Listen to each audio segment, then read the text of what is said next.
Lakshmi Venu, Director, TAFE.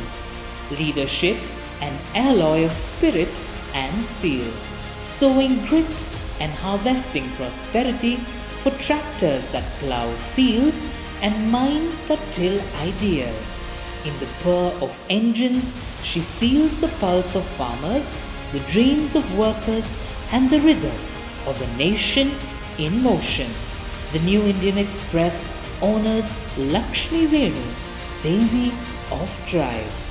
Gears she inherited into engines of her own making, steering industry with tradition in one hand, disruption in the other.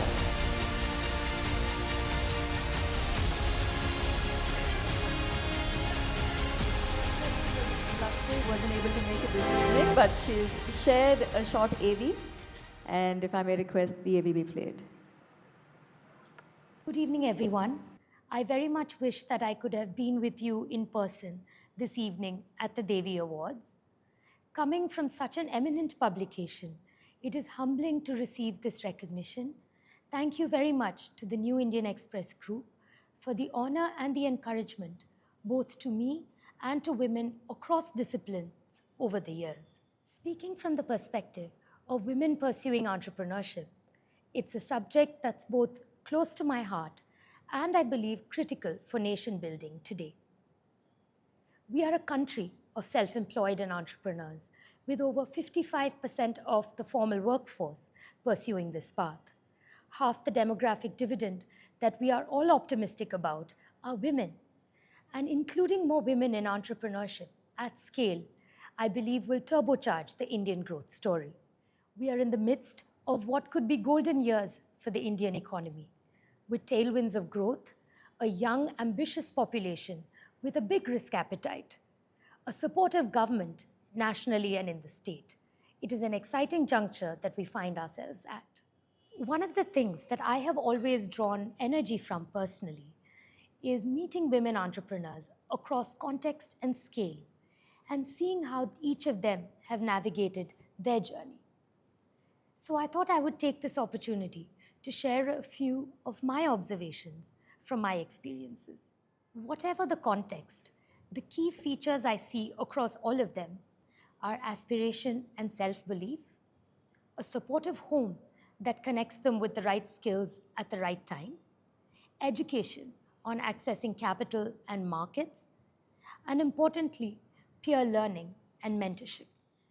Entrepreneurship has always begun with an aspiration and the self-belief that one would like to contribute to make a difference or an impact, and usually from a fairly young age. For me, my family and my school played a very big role. Sisha's environment motivated us all to follow the school's motto, to aspire and excel. Today, to receive this recognition alongside Mrs. Thomas is truly special to me. Thank you very much, ma'am, for an enviable childhood that both nurtured and motivated me. So the thought I leave with all of you is what can we do in our homes, schools, and societies to encourage more girls to aspire and excel?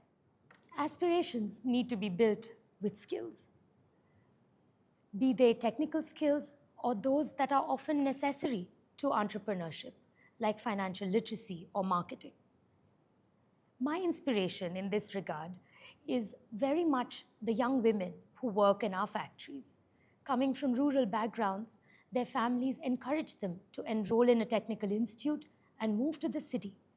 And what a big difference that one right connect to their institute made to their lives and to our company. The other is access to financial resources, often a major challenge for women starting a business. It's great to see today programs that are paying it back or forward, like Vani Kola's CXXO, or many new funds that have come up to invest in and support women co-founded businesses. I hope that all of us can play a small part in supporting one of these whenever we have the opportunity to do so. The last and I believe the most powerful but underrated ingredient is peer learning and mentorship. Peer learning fosters collaboration, innovation, and confidence. And mentorship is so crucial in providing direction at critical junctures. For young women entrepreneurs, these can be game-changing. For me personally, mentors like Professor Suda and Sri C. Narasimhan played a transformative role, and I'm fortunate to have my mother as a very hands-on mentor as well. So these are a few thoughts from my experiences and observations, and I hope that each of us could play some small part in encouraging a woman entrepreneur or a future one along one of these dimensions, be they as young as 5 or starting a new chapter at a very different life stage.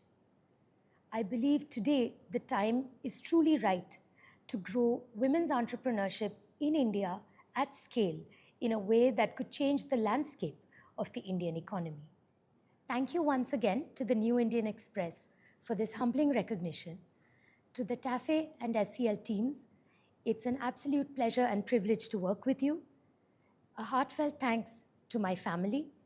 I've been fortunate to have grandparents who fueled my aspirations, supportive parents, an encouraging husband, and a special thank you to Vishnu and Diya, the best possible teammates on my journey.